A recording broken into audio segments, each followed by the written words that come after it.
Assalamualaikum warahmatullahi wabarakatuh. Respectable to Kiai Haji Muhammad Hasan Mutawakil Allah SHMM as Director of Zainul Hasan Genggong Islamic Boarding School. Respectable to Dr. Abdul Aziz Wahab BAMAG as Director of Zainul Hasan Genggong Islamic University. Respectable to Mr. FERDIANTO MPD as lectures in extensive reading lessons. Respectable to my beloved parents, and today I will read one of the chapter in this book. I will read a chapter. The title is When to Use Female Nouns by Mackinnon Fogarty. Today's topic is the use of feminine nouns such as actress and comedians. This day, people often see such terms as sexist, but it's also common to hear at least some of them. So what exactly are the modern rules for using such terms? Actually, this isn't a matter of grammar. It's about writing to minimize the potential for readers to draw conclusions you don't want to convey. Other languages have more feminine nouns. It could be worse. In some languages, most nouns have different forms for different sex. For example, in Spanish, a male lawyer is an abogado and a female lawyer is an abogada. Furthermore, in some languages, even verbs can have different forms depending on the sex of their subject. In Hebrew, ra means sew for masculine subject, while rata means sew for feminine subject. In Mandarin Chinese, a man can marry a woman, but a woman can only be married to a man.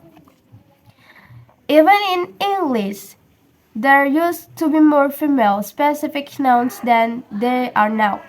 Centuries ago, people used now absolute nouns such as teachers, soldiers, and ministers.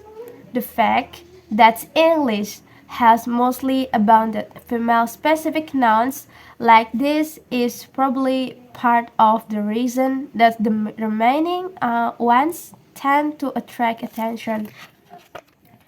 Paired nouns are okay. Sometimes male and female specific nouns don't suggest problematic message. Pairs such as prince and princess, duck and duchess, about and abbess are unobjectionable in these pairs. The male-specific term never refers to both males and females, even though it might be convenient to have a word to refer to any child of a king or queen. Prince can only mean a king or queen's son. So, if the sexes are treated equally, each one having its own term, the female-specific term is probably okay. Some gender-neutral nouns such as flight attendants have become standard. The next easiest case are those where a gender-neutral term has become popular. In recent decades, gender-neutral terms such as firefighter, police officer, mail carrier, and flight attendants have gained currency. Definitely use this. Problems arise when a noun exists to call out only one sex. The troublesome cases are when we have one term that can refer to either sex and another that refers only to women. Take the word order. It can refer to men or women in a sentence such as our agency represents many authors. But if you use author to refer to rights of either sex and the exclusive feminine authors to refer to female authors, you now have a way of referring specifically to female authors, but no way of referring specifically to male authors. The implications is that most authors are male, and that it's worth pointing out when one of them isn't. As the Cambridge grammar of the English language says, the marked term suggests some difference in status and may imply lower standards or achievement. Is there ever a good reason to write female doctor? This issue comes up even when there aren't gender-specific terms. For example, doctor can be either masculine or feminine. Sally Mr. McConnell-Skins, a linguist at Cornell University who specializes in language and gender, advised, if you write female doctor, then ask yourself why you want to emphasize that a certain doctor is a woman. Do you write male doctor in similar contexts? Her point is that sexism in society makes it easy to send messages in our word choice that we don't intend to send. Make sure your words are relevant. The guidelines suggest in Garner's Modern American Usage and the Merriam-Webster Dictionary of English Usage is to avoid using a gender-specific noun unless sex is relevant to the discussion. Usually, it isn't.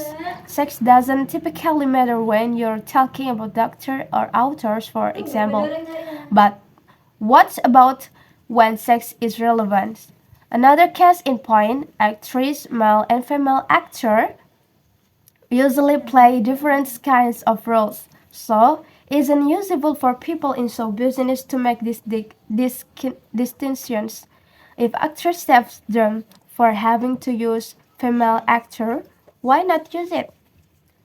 Unfortunately, even if you follow this guideline of using gender-neutral nouns from in most cases and gender-specific nouns only when sex is relevant, the problem remains you'll end up using female-specific terms to talk specifically about women. But where's the analogous male-specific term? If there isn't one, you may still be sending a message that a woman doing some job is surprising news. And indeed, although there is sometimes a good reason to use the word actress, that hasn't stopped it from acquiring negative connotations as were told by a contact in the industry. In cases like this, where linguistic change is ongoing, the usage of the audience you're writing for can be a good guide. If a certain community use actors where they are clearly not developing women's acting, feel free to do likewise.